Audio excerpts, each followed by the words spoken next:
अस्सलाम वालेकुम व्यूवर्स, मैं हूं अजीम राना। उम्मीद है आप सब खैरियत से होंगे। आज हम बात करेंगे कि आप एज ए स्टूडेंट जब स्वीडन में जाते हैं तो अपने डॉक्यूमेंट्स स्टूडेंट वीज़ा से वर्क परमिट पे कैसे स्विच करवा सकते हैं, और अगर आप एज ए स्पाउस वहाँ पे गए हुए हैं तो उसके लिए आपको क्या रिक्वायर्ड है। सबसे पहले तो अगर आप स्टूडेंट हैं तो आपको स्टूडेंट वीज़ा से वर्क परमिट पे जाने के लिए मिनिमम 30 क्रेडिट्स आपको रिक्वायर्ड होंगे आपकी स्टडीज़ के। 30 क्रेडिट आपके एक सेमेस्टर के इक्वल होते हैं। तो वो आप एक सेमेस्टर में कर लें या एक सेमेस्टर से ज़्यादा टाइम लगाते हैं, वो आपके ऊपर डिपेंड करता है। लेकिन मिनिमम जो इसकी रिक्वायरमेंट है, आपके पास 30 क्रेडिट्स होने चाहिए। आपके एम्प्लॉयर की तरफ से आपके पास एक जॉब कॉन्ट्रैक्ट होना चाहिए, और इसके अलावा वो जॉब एडवर्टाइज भी हुई होनी चाहिए ऑर्बिट्स फॉर मेल्डिंग की वेबसाइट पे, ताकि आपको माइग्रेशन में कोई मसला ना आए वर्क परमिट के हवाले से। और अगर आप एज ए स्पाउस वहाँ पे हैं तो आपको फिर 30 क्रेडिट्स की ज़रूरत नहीं है।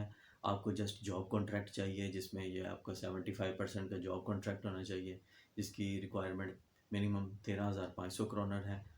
और आपको वो, अगर आपके कोई भी जॉब कर रहे हैं और आपको वो तकरीबन 6 महीने से 1 साल का टाइम हो गया, तो नॉर्मली जो आपके एम्प्लॉयर हैं वो आपको परमानेंट जॉब कॉन्ट्रैक्ट दे देते हैं। तो इसका ये फ़ायदा होता है कि फिर आपको इसमें, अगर एज ए स्पाउस आपको फिर 30 क्रेडिट्स की ज़रूरत नहीं रहती।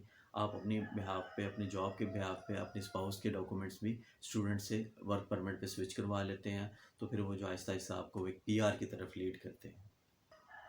अगर आप स्वीडन से बाहर किसी पाकिस्तान, इंडिया, बांग्लादेश या किसी और कंट्री से अप्लाई करना चाहते हैं स्वीडन में जॉब के लिए, तो बेसिकली तो ये मुश्किल है, लेकिन नामुमकिन नहीं है। वो इसलिए कि आपके पास वहाँ पे आपका कॉन्टैक्ट होना चाहिए कि एम्प्लॉयर, कोई ऐसा बंदा जो आपको जॉब कॉन्ट्रैक्ट दे, और वो उसको जस्टिफाई कर सके कि जी मैं फ़लाँ कंट्री से, फ़लाँ जगह से ये बंदा मुझे रिक्वायर है, क्यों रिक्वायर है, वो उसको बताना पड़ता है। तो अगर अब वो आप कोई टेक्निकल हुनर के लिए जाना चाह रहे हैं या किसी रेस्टोरेंट्स वगैरह, मोस्टली मैंने देखा है कि जो रेस्टोरेंट की जॉब्स वाले लोग हैं वो ऐसे जाते हैं, मतलब पाकिस्तान, इंडिया, बांग्लादेश से वो उनको स्पॉन्सर करते हैं, वहाँ से उनके लिए जॉब कॉन्ट्रैक्ट देते हैं, वो उनके इंश्योरेंस वगैरह और वो सारे जो फॉर्मेलिटी है वो उसको पूरा करते हैं, तो माइग्रेशन उन्हें वीज़ा दे देती है।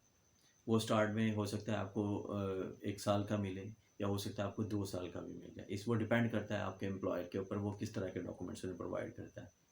तो इसके लिए यही है कि आपने अगर आप ऑफ शोर हैं, मतलब किसी दूसरे कंट्री में हैं, तो आपके पास परमानेंट जॉब का कॉन्ट्रैक्ट होना चाहिए। फिर आप वो सारे डॉक्यूमेंट्स जो आपके मुतलका माइग्रेशन में जो रिक्वायरमेंट है वो आप सबमिट करवाएंगे मुतलका एम्बेसी में, तो वो आपको इशू कर देंगे। वो भी फिर आहिस्ता आहिस्ता डेफिनेटली आपका पीआर की तरफ, परमानेंट रेजिडेंसी की तरफ लेके जाता है।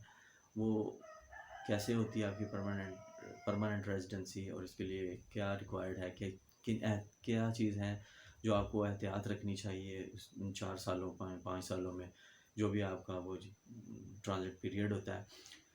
तो वो हम किसी और वीडियो में बात करेंगे। अब तक के लिए इतना ही। अपना बहुत सा रखें ख्याल। मुझे दें इजाज़त। Thank you. अल्लाह हाफिज़।